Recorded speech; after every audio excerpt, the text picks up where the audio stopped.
Hello guys, तो आज की इस वीडियो में हम चेस्ट वर्कआउट करेंगे।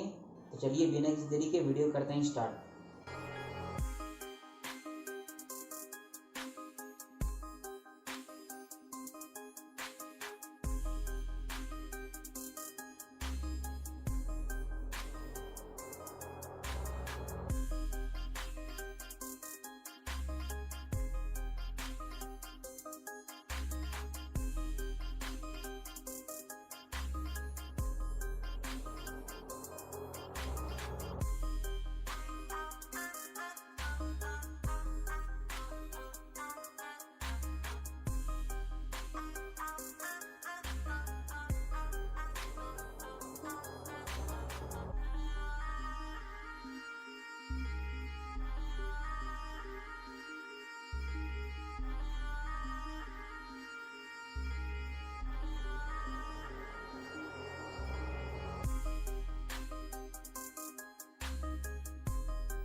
तो गाइज मैं आपको दो एक्सरसाइज डंबल की मदद से बताऊंगा, जिसके लिए आपका डंबल होना बहुत ज़रूरी है। गाइज अगर आप फिटनेस फ्रीक हो तो आपको डंबल लेना बहुत ज़रूरी है। मैं 2 साल से डंबल यूज़ कर रहा हूँ। मैं आपको दिखाता हूँ ना डंबल। तो गाइज ये मेरा डंबल, मैंने इसको 2-2.5 साल पहले लिया था। देखिए अभी तक ये चल रहा है, तो ये अच्छा इन्वेस्टमेंट है। मैं लिंक डिस्क्रिप्शन में दे दूँगा, आप वहाँ चेक कर सकते हो, नहीं तो आप ऑफलाइन मार्केट में जाके आप चेक कर सकते हो। ये अच्छा इन्वेस्टमेंट है।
दोस्तों अगर आपको मेरा वीडियो पसंद आया होगा तो लाइक और कमेंट करके हमें ज़रूर बताएं, और चैनल पर नए हो तो चैनल को सब्सक्राइब कर लीजिएगा। मिलते हैं अगले वीडियो में, तब तक के लिए टेक केयर, बाय।